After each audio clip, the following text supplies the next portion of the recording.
Yeah, the first time I failed on day 74. On day 74, hey y'all, today we're gonna talk about 75 hard.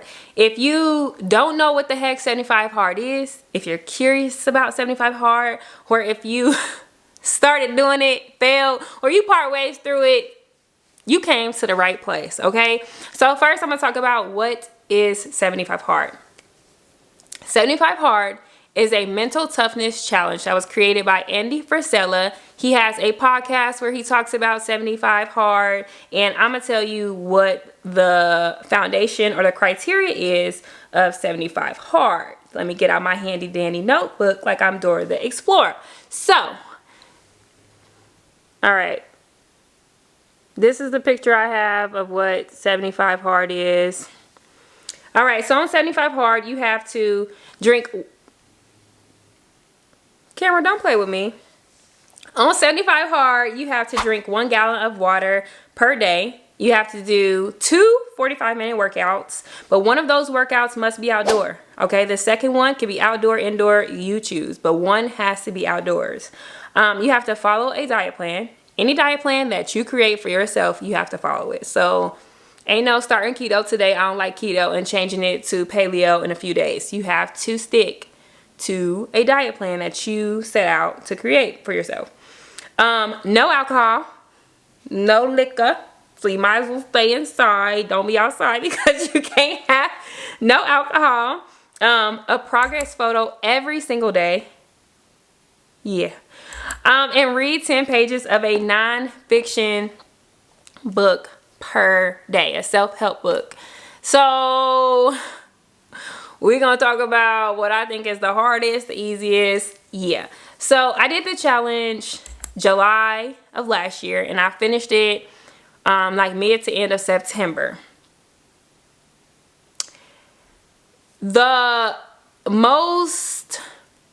My favorite thing to do, we're gonna start with my favorites. My favorite thing to do was the outdoor walk. Why? Because on an outdoor walk, I decided to be intentional and disconnected from my digital technology. Unless I was listening to a podcast. But it's really nice to be outside with nature. I feel like it had a huge effect on like my mental health and things like that. No matter what I was going through, once I went outside to go for a walk, I just felt better. And it could be something as simple as being annoyed that I have to be up so early going to work, and going outside, going for that walk allowed me to get in the zone and get mentally prepared for what the day would be like. I also enjoyed the fact that I would do my 45-minute walk at the top of the day.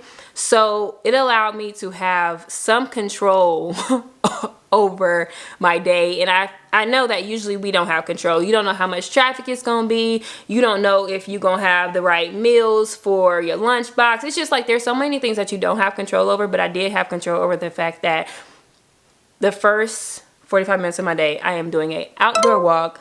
No social media, no news, no phone, just peace. So that was my favorite. My next favorite thing was reading the 10 pages of a nonfiction book. I really enjoy reading. Like, I got into reading about 15 months ago, somewhere around there. So I already was starting to create a thing for reading, but this really challenged me to learn about new books and new topics that I was interested in, as well as allowing me to have time to just like focus on enriching my brain. And I think it probably takes me like 15-20 minutes to read 10 pages. I hope that's not cap. I think it's like 15-20 minutes to maybe read 10 pages. So that was just time that it felt like the world was being still for me to just pay attention to that, tune into that. When it comes to hard, the water, not drinking a gallon of water was hard. I mean, the first 2 weeks, I feel like it was an adjustment because I'm used to drinking a lot of water, but I wasn't used to track how much water I drank. So I believe 2, 4, 6, 8, yeah. A gallon of water is 128 ounces. I was probably already used to drinking about 90 ounces, maybe 96 ounces, somewhere around there a day. So bumping it to 128 wasn't terrible, but there were some nights that it would be like 11 p.m. and I'd be like, oh my God, I didn't finish this water. So now I'm like trying to chug down some water. And of course, I'm up and down in the middle of the night because my body is more hydrated than what it needs to be. So not drinking the water was hard.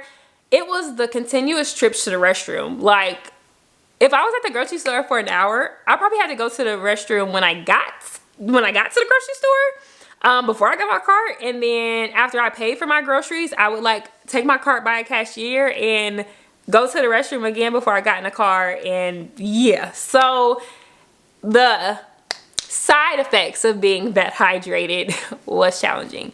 And 75 hard is for 75 days. I don't think I said that. It's 75 days of doing hard things, and I don't think each thing individually is hard, but it's hard for the average person to do all of those things. Well, no, it's hard for people to do each one of those things by itself, but then you put it all together, and for a majority of the world, it probably feels impossible. But it ain't. It's possible. Lots of people have completed it. So, annoying, I would say having to do a second workout in the day, especially if like it got late in the day, that was annoying. And there was a time that me and my husband, like we had to take a walk in LA at like, I don't know, 9-10 p.m. It's dark outside. We having to take this outdoor walk or not even an outdoor walk. Maybe it was just the fact that I had to do my second workout of the day. And yeah, taking a walk is like the easiest, most mindless thing that you can do. So that is your friend, okay? That is your friend. So I want to kind of talk about one thing that people mention is like, oh, well, if you don't give your body any rest days, you can blah, blah, blah, cause injuries. And it's just like, yo, nobody said go do CrossFit twice a day for 75 days. Like, you know what I mean? Like, it's what you make it. You can do yoga twice a day. You can do whatever you want to. We just said 45 minutes outdoor and a second 45 minutes. You can do whatever you want that is of physical activity during that time. I did not sustain any injuries, okay? My body felt good, okay? I was tight, like, you know, cellulite gone, like, I was fine. So with that being said, let's talk about my favorite YouTubers during the 75 hard challenge. Okay, so when it comes to fitness, I would say my favorite ones, and I had to write it down because I don't want to mess nothing up, is And 8 Fitness. Like the one where it's like, yeah, Glow, I'd be in my living room turned up, okay? Mind your business.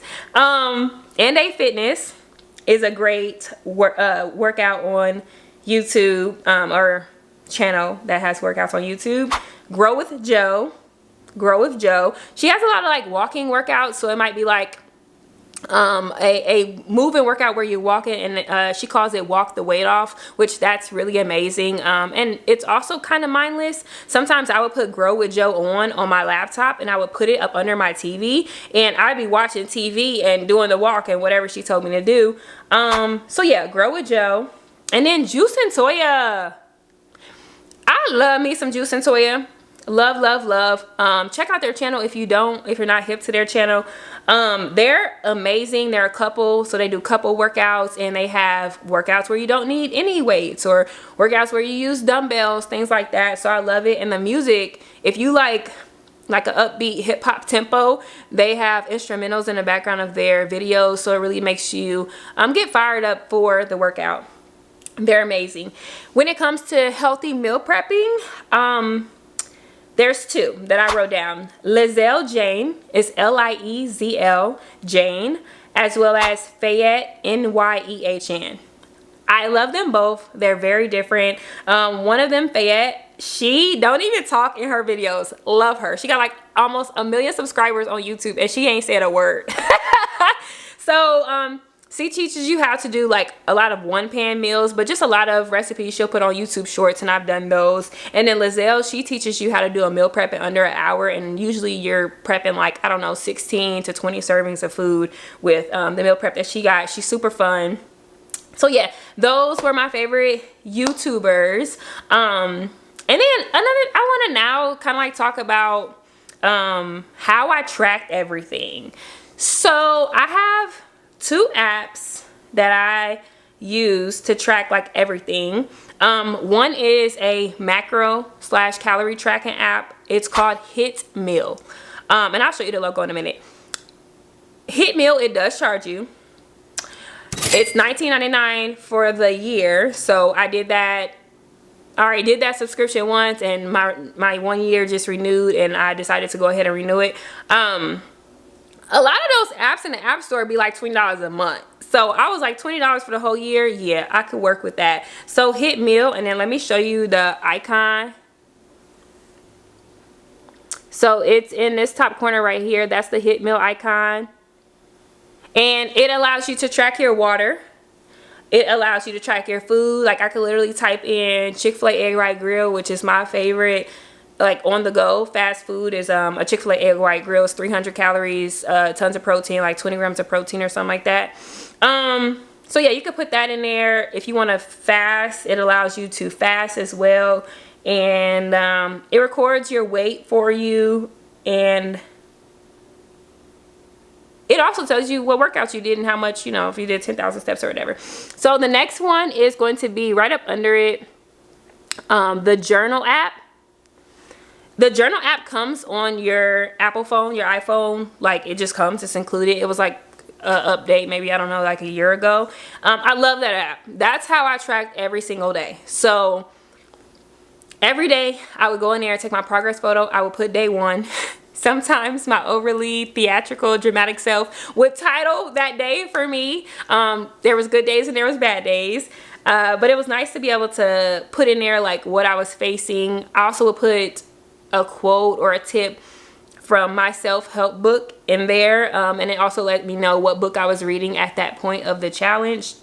I would put a photo of the book, so that way if I sold the book or donated it or lost it, I would know what books that I have already come encounter with. And yeah, that's mostly it about the Journal app. But I do want to show y'all my before and after. So what day was this? July 10th. Is that day 1? Okay, July 10th supposedly was day 1 for me. So I think I look good. I look good-ish, you know. It's not my best, but I'm definitely proud of where I was at that time. And then hold up. I'm going to show y'all day 1 one more time because I need y'all to look at the waist and look at the legs. July 10th. And then I think this was like day 71. That's day 71. That's day 71. Like the waist is gone. The waist like run off on a plug because it's gone. I look so good. Like I was so contoured, and I still am. I still look good. There was such good contour there. You could tell that my thighs and my legs and stuff was more toned. I'm just overall super ecstatic about the difference there. And hopefully I'll remember to put a side-by-side picture so you can see it both at the same time. During this challenge, I quickly learned that excuses just was unfamiliar with me, okay? I was traveling like crazy during this challenge. I had to go back and forth between 2 different states, 4 hours a plane ride apart. So I'm in the airport and stuff like that. There was times that I had to do my 45-minute workout, and this was maybe my indoor one because I didn't play about that outdoor one. That outdoor one had to be done at the top of the day before I did anything, okay? The indoor one is a little bit more flexible. So there was times that I was in the airport, and in the airport was where I got my workout in. Yeah. I remember one of the airports had like this like hidden staircase, and I think it went down to maybe security or something, but it wasn't blocked off. So I used the staircase as my workout. I went up and down those stairs, up and down those stairs. I did different variations of going up and down the stairs, but I had to get in my workout. And you get to the airport 2 hours beforehand. I got TSA pre-check, so I'm in and through security. And it's like I have an hour to do nothing. I could sit down munching on snacks, or I can move. So yeah, I was walking around the airport, and in this case I was able to do stairs, up and down the stairs at the airport, and I always use my Apple Watch to track it, which was beautiful. I didn't allow excuses. There was a time that I had to go to Georgia, and it was raining, so I was outside like on a patio with a hood on and stuff like that, doing Dang. What was I doing? Oh, I was doing Grow with Joe. I did a Grow with Joe workout, like a walking in place workout in the rain, hood on. It's dark outside, but like excuses just... I think it's important that you have the mindset in this challenge of can, not can't. Focus less on what you can't do, what you are sacrificing, and focus more on what you can do and the progress and how you're growing in the journey. There's a difference between saying like, oh, I can't have Reese cups versus, oh, I have to find an alternative, or, you know, I can have fruit as a form of sugar. It's just a very big difference in a mindset when you talk about what you can't do all the time. It's going to, you know, talk you out of doing something a lot faster versus when you think of all the solutions and stuff that you can do. So can versus can't. I can wake up earlier to get in a workout. I can walk on my lunch break instead of sitting hanging out with my friends. I can go to a healthy restaurant like Cava Mediterranean instead of going to blah blah blah blah blah, versus saying like, oh, I can't have Cane's anymore, fried chicken. I can't have, you know, it just changes the way that you have a relationship with the 75 Hard Challenge when you think about what you can versus what you can't. So I'm gonna show you the books that I read during the challenge. I don't have all the books. I think I have pictures of all the books, but this is one of them. It's a tiny little book, and I go to used bookstores. I always go to used bookstores, and at the used bookstores, I try to find like as many books as I can for like 20 bucks. I don't want to spend a lot of money, but this one was called Simplify Your Life. So that was a good one. This book is attached. I actually accidentally end up having to read this one. So I came to visit Atlanta and I left my book at, I think I left my book in LA or something. So my mom had a whole bunch of books and I was just like, you know what, it sounds interesting. So this book was pretty good. I read it. It didn't apply to me as much because I feel like it's really catered towards singles, but I read the book.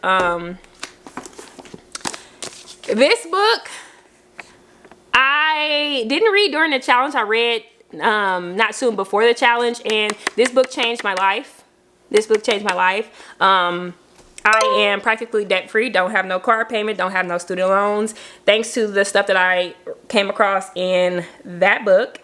And I read some other books along the way. I'm not gonna sit here having y'all look through my journal. And then another thing I wanted to say is about the water. I recommend you get you like a 32 ounce container of water, because what you have to do 128 ounces of water per day. It's just easier to keep track if you're able to just say, oh, I can drink 4 of these. Like I see people that have like a 24 ounce bottle of water and they're like, oh, I have to drink 5.5, or I don't know how to drink a half. Like it's either I finish it or I don't. So I got me a 32 ounce container of water, and that was nice. So I am on day 15 of doing a 75 Hard Challenge again right now. I started it this year. I knew when I did it the first time that I would want to do it again. Oh, and I forgot to tell y'all, yeah, the first time I failed on day 74. On day 74, I was mindlessly driving in Los Angeles traffic, and I had a pack of gummy worms, sour gummy worms for my husband, and I was in traffic and bored and hungry, so I just decided to open it. I got through the whole bag. I don't know, it was probably 500 calories of just gummy worms. I got through the whole bag, got home and realized, oh, I do not believe I failed the challenge.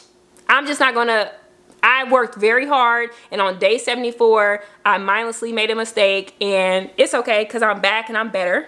We're not gonna make the same mistake twice. That would be considered insanity.